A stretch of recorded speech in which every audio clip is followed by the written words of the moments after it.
Bonjour, dans cette vidéo astrologique, on va analyser un sujet important. Il s'agit de la nouvelle lune du 2 mars cette année. La nouvelle lune qui se déroule dans le signe des Poissons, le signe réputé pour son humanisme, mais aussi son côté ambigu, flou, parfois symbolisant les personnes marginalisées, les maladies, les déprimes, tout ce qui est introverti, caché, la timidité, le mystère, la spiritualité, tout ce qu'on fait dans la solitude, en silence parfois, les choses cachées seront également représentées par ce signe. Donc, c'est l'opportunité de nous connecter à nos propres visions, imagination, notre sixième euh, sens, notre troisième œil, en fonction déjà de notre vie, même si on était assez rationnel, disons, de nature, si l'on avait du mal à se détacher des principes logiques, alors c'est forcément le moment d'ajouter un peu de fantaisie, quelque chose de spontané, de décontracté, et éventuellement de démarrer une série de bonnes œuvres. Forcément, ce n'est pas la charité chaque fois, voilà, parce que vous voyez, la pitié, c'est un sentiment à sens unique, qui profite seulement à celui qui l'éprouve, mais celui au sujet de qui on éprouve la pitié, il n'en a absolument pas de satisfaction, bien au contraire, ça peut saper sa confiance en lui-même et d'autres. C'est un sentiment voilà, qu'il faut éviter. Mais avec les poissons, on est souvent entre voilà, la charité, la pitié, la compassion, le don de soi, l'abnégation, le dévouement. Tout est mélangé. Mais il y a également le message de l'humanité et de bonté et parfois de sacrifice même. Donc, par rapport aux aspects, on a Soleil-Lune conjoint sur 11 degrés des Poissons, Mercure en Verseau, 18 degrés. Vénus et Mars en conjonction. C'est une conjonction qu'on a eue déjà pendant la dernière éclipse du 16 février, si ma mémoire est bonne. Donc, mais cette fois, Vénus-Mars en Capricorne sont conjoints également à Pluton en Capricorne. Jupiter sur 14 degrés des Poissons, Saturne 18 degrés des Verseaux, Uranus 11 Taureau, Neptune 22 Poissons, donc Pluton 27 Capricorne, Nord 26 degrés Taureau. Donc on a la conjonction, triple conjonction Vénus-Mars-Pluton en Capricorne. Donc, une transformation radicale qui passe en profondeur, en douceur, lentement, qui exige le temps, la durée, un processus de désengagement, déracinement ou lâcher prise imminent avec Pluton. Donc, cette triple conjonction est un trigone presque exact à nœud nord. On a la conjonction Mercure-Saturne, et justement, l'ouvrage que j'ai choisi va nous montrer cette conjonction Mercure-Saturne, mais aussi la conjonction Soleil-Lune en Poisson. Donc, on a ensuite Soleil-Lune qui sont conjoints à Jupiter, à l'ordre de 3 degrés. Pour Jupiter, avec le luminaire, ça compte, bien sûr, même les orbes plus larges pourraient être importants quand il s'agit des luminaires. Donc, cette conjonction sera très visible en amplifiant le côté de bonté, d'altruisme, d'humanité, en envoyant le message de soutien, de complicité, d'empathie. Donc, en fonction du contexte de notre vie, on pourrait devenir plus sensible à une noble cause. Protection des animaux, protection de l'environnement, protection des personnes dans la situation de précarité, etc. Soleil, conjonction Lune, sextile Uranus et Jupiter sextile Uranus. Et justement, le film que j'ai choisi, c'est Intouchable. Vous vous souvenez, forcément, c'était le meilleur film français, disons, forcément, ça va rester peut-être le meilleur film français pendant le premier décan du siècle. Donc, film Intouchable nous renvoie dans un univers où la souffrance et la maladie et le sacrifice se mélangent et ensuite pour engendrer quelque chose, voilà, qui dépasse forcément disons, le cadre humain, comme s'il y avait aussi une touche de force et d'aide providentielle qui vient boucler cette ambiance difficile et fragile, de fragilité omniprésente. Donc, comme vous vous souvenez, on a Driss qui est issu d'un milieu défavorisé, qui vit en banlieue parisienne, un Sénégalais qui a fait même la prison donc, pour un braquage de bijouterie et qui se présente juste pour obtenir une confirmation qu'il faut ramener à la SEDIC au sujet de sa recherche de l'emploi. Et il tombe sur un autre homme donc, qui est cloué sur le fauteuil roulant, un homme tétraplégique qui a subi un accident de parapente et depuis est resté sans possibilité de bouger et donc il recherche un auxiliaire de vie. Et là déjà on voit le monde, ces deux mondes se confronter. Ça pourrait être cette triple conjonction Soleil, pardon, Vénus, Mars, Pluton. Donc, un univers rigide, conventionnel, représenté par ces trois planètes en Capricorne, donc où l'on a de l'ordre, de la logique impitoyable, donc du calcul, la haute bourgeoisie qui choisit son personnel, ses employés selon voilà, des règlements. Mais là, on a tout de suite cette idée neptunienne de décalage et de nonchalance, voilà. Donc il est pris malgré le fait que les autres candidats présentent, disons, de meilleures compétences, etc. Et puis la famille de cet homme malade est assez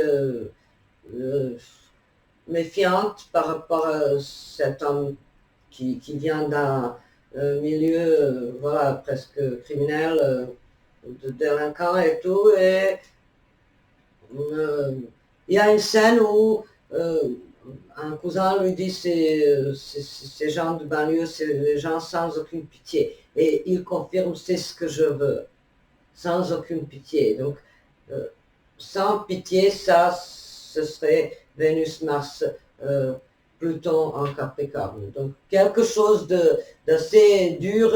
De nouveau, la notion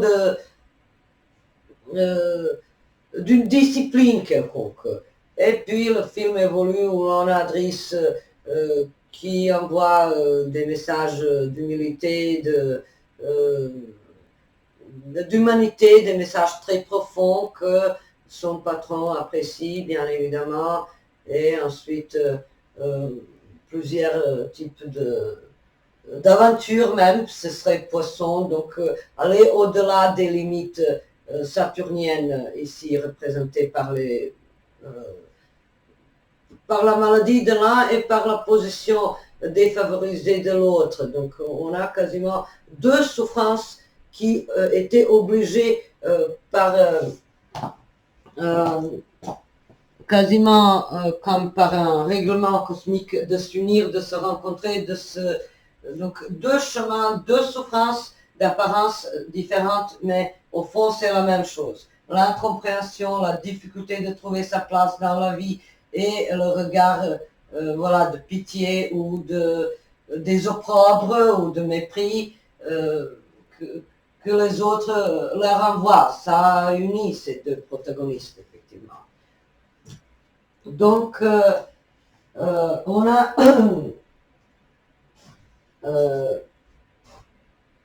donc valeurs humaines, les valeurs de l'amitié, Soleil, Lune en Poisson, conjoint à Jupiter en Poisson. L'amitié qui ici est comme envoyée par la grâce divine. Jupiter pourrait symboliser aussi cet impact spirituel d'une personne ou d'un événement qui enrichit, qui ouvre nos horizons et qui nous détache de cette banalité saturnienne représentée ici par Vénus, Mars et Pluton en Capricorne. Donc,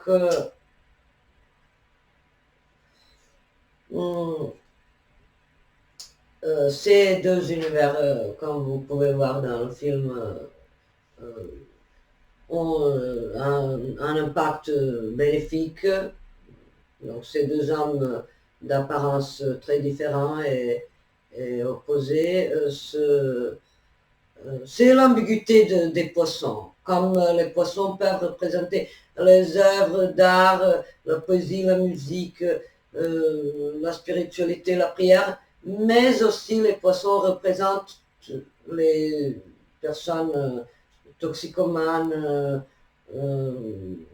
dépendants d'alcool, de toutes sortes de substances. Donc avec les poissons, on est dans les extrêmes qui souvent restent intériorisés, refoulés, et les personnes donc qui se réfugient dans le vice ou dans la maladie ou dans la souffrance pour éventuellement percer un secret, un mystère cosmique. Ce n'est qu'après les grandes souffrances qu'on soit capable de vraiment apprécier des valeurs authentiques, comme l'amour désintéressé, la bonté, l'amitié. Voilà, c'est donc très poisson et très en phase avec le climat de cette nouvelle lune. Et j'ai bien choisi justement l'ouvrage qui nous décrit à la fois le contexte saturnien avec Vénus, Mars et Pluton et ce qui dépasse les apparences, les poissons, Soleil, Lune, Jupiter en poisson, une grande bonté, un message humain, donc qu'on ne doit jamais se fier aux apparences, que les races, les classes, voilà, les règlements visibles ne devraient jamais influencer nos choix, nos préférences, ni nous orienter dans quoi que ce soit. Oui. On a donc aussi la notion de l'autre univers neptunien, l'art et la musique et l'opéra et tout ça, et la correspondance uniquement épistolaire de notre héros, de notre personnage principal, qui écrit à une certaine Éléonore sans pourtant oser révéler sa véritable situation. Donc il est profondément dérangé par son handicap et il pense que forcément elle va le rejeter si elle connaît la vraie histoire. Et donc voilà, c'est donc les amours cachés, l'attirance cachée, la vie en suspens avec les poissons, qui est souvent chaotique. Et donc, peu à peu, ils évoluent ensemble. L'âme tétraplégique retrouve la joie de vivre, la spontanéité et l'estime de soi-même. que seulement forcément un homme qui a vécu le calvaire dans la rue, dans les gangs, dans les situations improbables, dans la famille dysfonctionnelle, seulement lui pourrait lui enseigner cette connexion au moment présent. Alors que dans l'autre univers de la haute bourgeoisie, on a donc que le respect des règles et des conventions, ce qui annule le charme de la vie, qui doit être vécu au moment présent, et avec les hauts et les bas, et avec voilà, la spontanéité. Donc, étant donné que les poissons ne sont pas trop préoccupés par les conventions, par le conformisme, c'est un signe tellement nonchalant, tellement dans son monde, dans ses rêveries, dans ses utopies. Donc, on a pleinement dans la relation amicale, on voit très bien cette triple conjonction Soleil, Lune, Jupiter. Les deux sont épanouis. Les deux retrouvent l'humanité, la bonté et se libèrent de leur souffrance.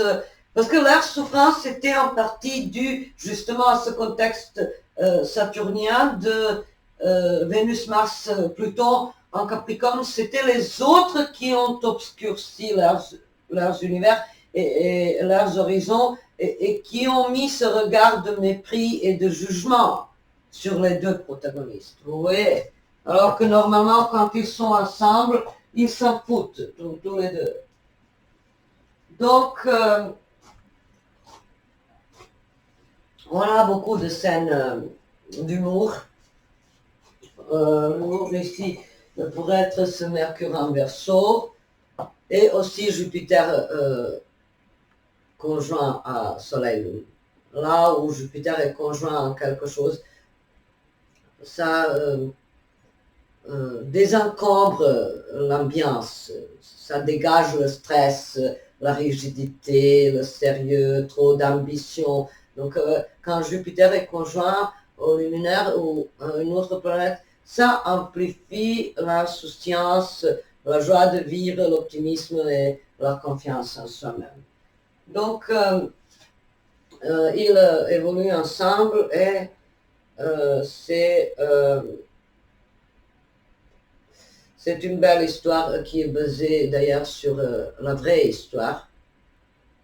Le second souffle était le livre écrit par un homme qui a vraiment vécu l'accident et qui est resté dans le fauteuil roulant.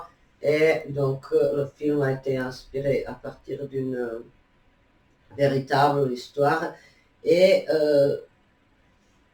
l'histoire qui nous enseigne donc la nécessité de sortir des préjugés du racisme ou de l'esclavagisme face à notre propre classe à laquelle on appartient par naissance ou par un choix professionnel, etc. Vous voyez, donc ça, c'est une dissolution totale de la réalité précédente. Le contact de ces deux âmes qui ont gardé la pureté et qui ont été ennoblis par la souffrance aussi. Ça, c'est très poisson, très neptunien. Donc la souffrance qui nous a libérés des démons qui ont été là parce que la société voulait telle ou telle chose de nous, parce que l'entourage avait de telles ou telles attentes. Oui, donc avec les poissons, ça disparaît. Il n'y a que ce qui est à l'intérieur, au plus profond d'une âme, d'une personnalité qui... Donc c'est l'importance de tout ce qui ne se voit pas à la surface. C'est très neptunien, hein.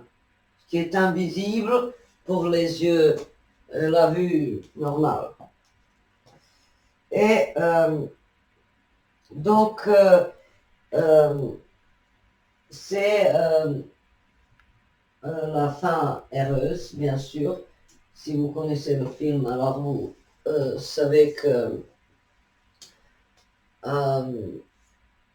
notre héros s'est marié avec cette Eleanor et il a eu des enfants et son auxiliaire de vie a également fondé sa propre entreprise et également s'est marié. Donc ça pourrait être l'aspect harmonieux de Jupiter à Uranus, sextile.